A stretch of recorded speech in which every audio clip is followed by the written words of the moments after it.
This is American Lifestyle, and these are the Badlands.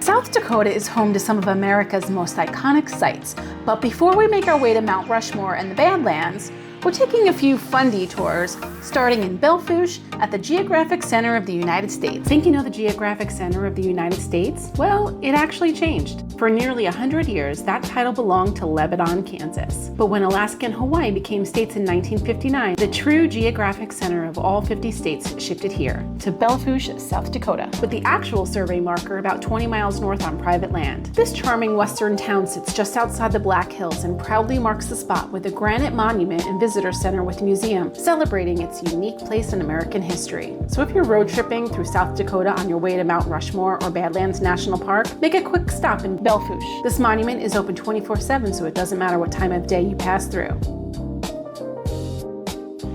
Our next stop on the South Dakota road trip is Deadwood. If these streets could talk, Deadwood would have a heck of a story to tell. Founded during the Black Hills Gold Rush in 1876, Deadwood quickly became one of the Wild West's most notorious towns. A place filled with prospectors, gamblers, saloons, brothels, and legendary characters like Calamity Jane and Wild Bill Hickok. Wild Bill's story ended right here in Deadwood when he was shot while playing poker in 1876, reportedly holding what became known as the infamous dead man's hand, aces and eights. Today, you can walk the same historic streets, visit Mount Moriah Cemetery, where Wild Bill and Calamity Jane are buried, and grab a drink at places like Wild Bill Bar like we did, surrounded by reminders of Deadwood's colorful past.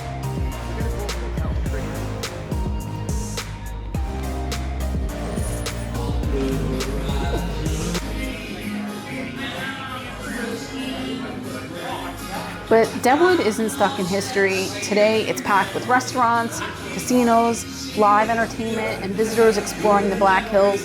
In the summer, they have live reenactments with shootouts 3 times a day, every day but Sunday, which ironically was the day that we came, so we don't have video of that. And if you're here in August, nearby Sturgis hosts its legendary motorcycle rally, bringing hundreds of thousands of riders to the region.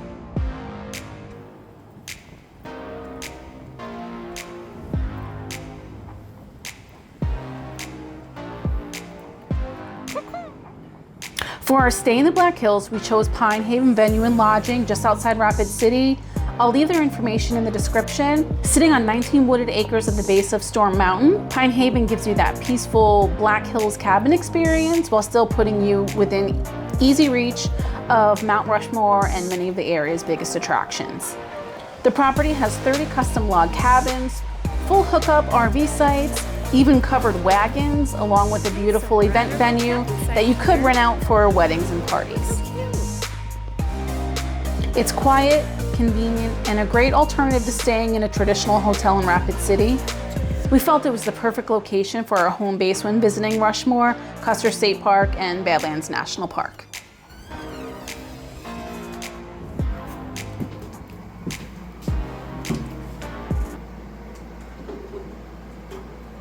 Oh, this is cute, and there's a loft up there. There's actually a bed up there. How cute. There's air conditioning, there's a kitchenette, flat screen TV,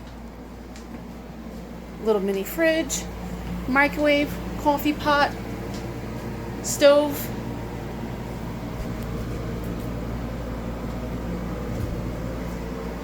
Perfect. Oh my goodness. Plenty of towels. Nice shower. They provide the shampoo, conditioner, body wash. And it's clean. It's new. Oh, this is great.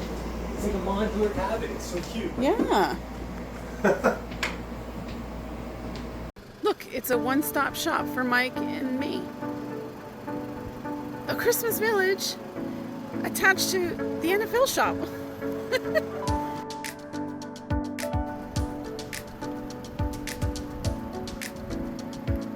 Unfortunately, they're closed. We're gonna have to come back.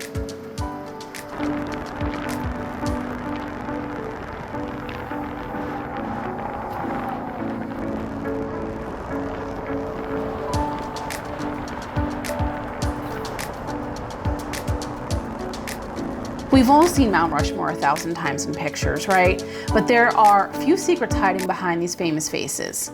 So carved into granite in South Dakota's Black Hills, Mount Rushmore features 4 60-foot tall presidents: Washington, Jefferson, Roosevelt, and Lincoln, chosen to represent important chapters in America's first 150 years.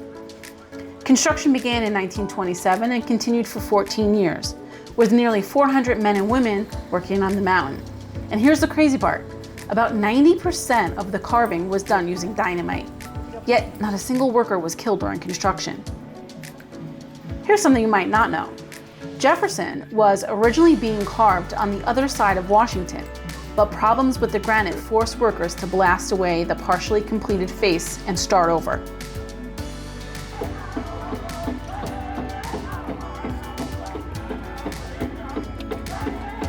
And there really is a secret chamber behind Mount Rushmore. Sculptor Gutmann Berglund envisioned a massive hall of records inside the mountain. It was never completed, but workers blasted a 70-foot tunnel behind the faces. In 1998, a titanium vault containing 16 porcelain panels telling the story of America and Mount Rushmore was placed inside, essentially a time capsule for future generations. So when you look up at Mount Rushmore, remember, there's a lot more to this mountain than 4 famous faces. And here's a quick side note. Dogs are not permitted into the park, but they can go past the entrance for a photo. We just left Mount Rushmore and now we're headed to Custer State Park. We are going to enter through the Needles Highway portion of it and then go to Sylvan Lake. Welcome to Custer State Park. Tucked into the Black Hills of South Dakota is one of the most underrated parks in the country, in my opinion. At roughly 71,000 acres, Custer is South Dakota's largest and oldest state park, officially becoming a state park in 1919. And with granite mountains, crystal clear lakes, winding scenic roads, and some of the best wildlife viewing in the region, this place could easily pass for a national park. In fact, some of the things that makes Custer so unique is how quickly the landscape changes. One minute you're driving through a thick ponderosa pine forest and towering granite formations, and then the next you're looking across wide open prairie with herds of bison roaming in front of you. As you enter the Needles Highway portion of the park, you immediately hit Sylvan Lake. Before visiting the lake though, we decided to hike the Little Devil's Tower and Cathedral Spires Trail.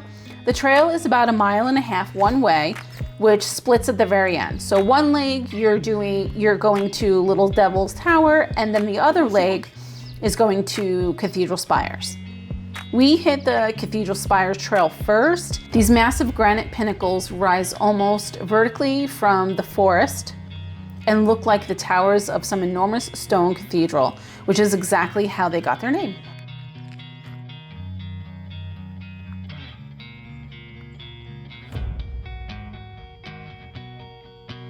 With Little Devil's Tower, even though it is 1.5 miles one way, don't let the distance fool you. It's rated strenuous, and the final stretch turns into true Black Hills adventure with steep granite, large boulders, narrow rock passages, and some hands and feet scrambling are required to reach the top.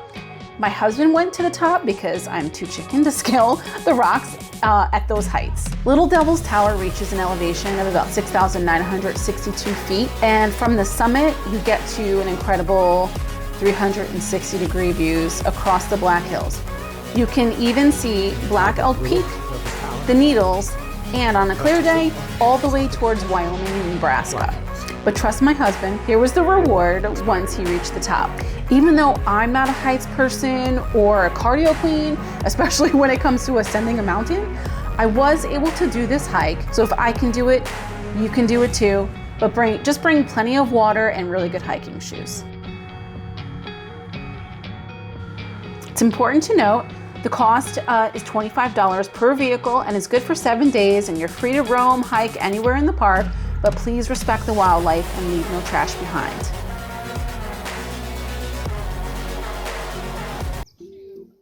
And then there's Sylvan Lake, one of the most photographed places in the entire Black Hills. Surrounded by huge granite formations, it's a great place to stop, walk around the lake, kayak, or simply take in the scenery. They say that you're not allowed to jump off the boulders into the water, but plenty of adults and kids were doing it. I think they have to post a no jumping so that they can say that they warned you should you get hurt. We went in August and the lake water was a little chilly for my taste, but nonetheless refreshing after the long sweaty hike that we had just had.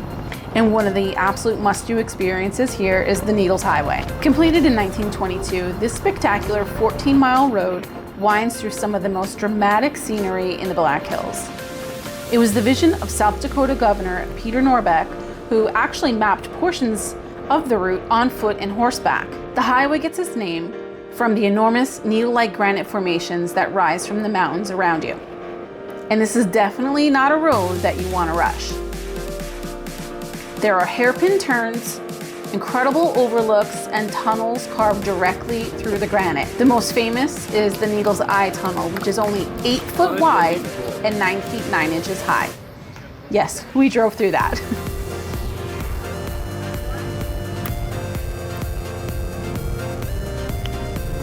You're doing good.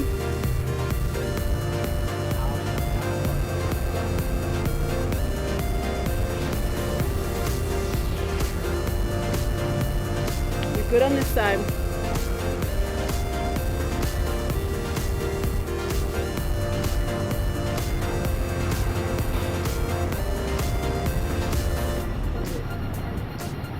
Oh, okay.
But as impressive as the Needles Highway portion of the park is, there's another side of Custer State Park that makes this place truly special: the wildlife. The 18-mile wildlife loop road takes you out of the mountains and through the rolling prairie and pine-covered hills.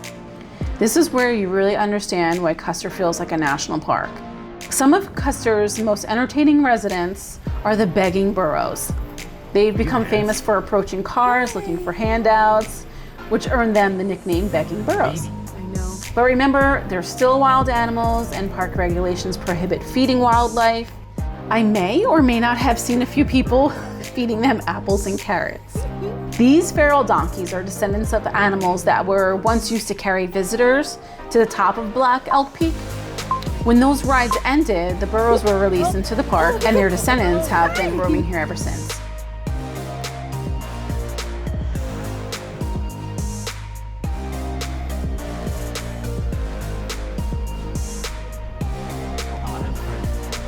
Oh, hi! I don't have anything for you, friend. I'm sorry. So, don't you have treats? No, I really don't. Sorry, bud. You're handsome, though. Screw you.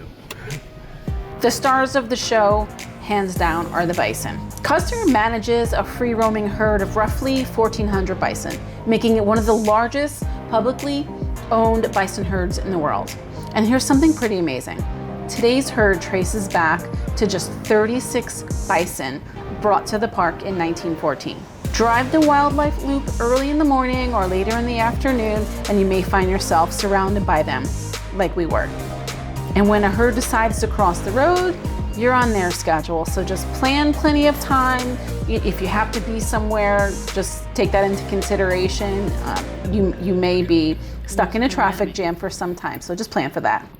Every fall, cowboys and cowgirls on horseback participate in the park's famous Buffalo Roundup, gathering roughly 1,400 bison and moving them across the prairie towards the corrals. And as dramatic as it looks, the roundup isn't just for tourists. It's an important part of managing the herd. The animals are sorted and evaluated, and some are eventually sold at auction to keep the population in balance with the amount of grassland available to support them. So one bison in Custer State Park needs roughly 50 acres of land to graze.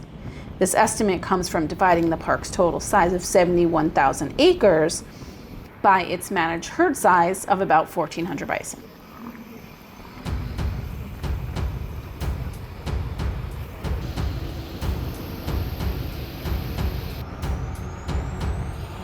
Mount Rushmore may be the landmark that brings people to the Black Hills, but Custer State Park deserves to be a destination all its own.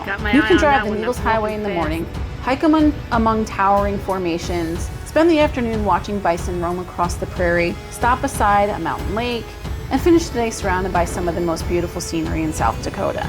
It has the wildlife of Yellowstone, granite peaks that wouldn't look out of place at a national park, historic lodges, incredible scenic drives, and more than 71,000 acres to explore. But somehow, Custer remains a state park. And maybe that's part of what makes it so special. Because you arrive expecting a nice stop on your way through the Black Hills and leave wondering how Custer State Park isn't a national park. Custer also has some fascinating presidential history. In 1927, President Calvin Coolidge spent about 3 months at the State Game Lodge, turning Custer State Park into his summer White House. Inside the lodge, there's a really nice upscale restaurant. We came here for dinner. Finally, we make our way to Badlands National Park. And if you've driven across South Dakota, you probably knew about Wall Drug long before you actually get there, because the billboards seem to go on for miles and miles in every direction. It all started in 1936 when struggling drugstore owners Ted and Dorothy Husted began putting up signs offering travelers free ice water. The idea worked almost immediately, and the signs eventually became an attraction themselves. Today, Wall Drug has grown from a tiny town pharmacy into a 76,000 square foot roadside attraction, complete with restaurants, shops, Western art, souvenirs, and yes, the ice water is still free and the coffee is still just 5 cents. It's quirky, touristy, and completely over the top, but after seeing those billboards for what feels like half of South Dakota, you almost have to stop. From Wall Drug, we headed south on Highway 240 to the Pinnacles entrance of the Badlands. Welcome to Badlands National Park, one of the strangest and most dramatic landscapes in America. There are places that are beautiful because they're lush, green, and full of life. And then there are places like this. You're surrounded by prairie, and then immediately the landscape changes. What had been rolling South Dakota prairie suddenly gives way to an incredible maze of jagged pinnacles, towering buttes, deep canyons, and colorful rock formations stretching toward the horizon. About 75 million years ago, this part of South Dakota looked completely different. In fact, much of it was underwater, covered by an ancient inland sea. Over millions of years, layers of sediment accumulated here.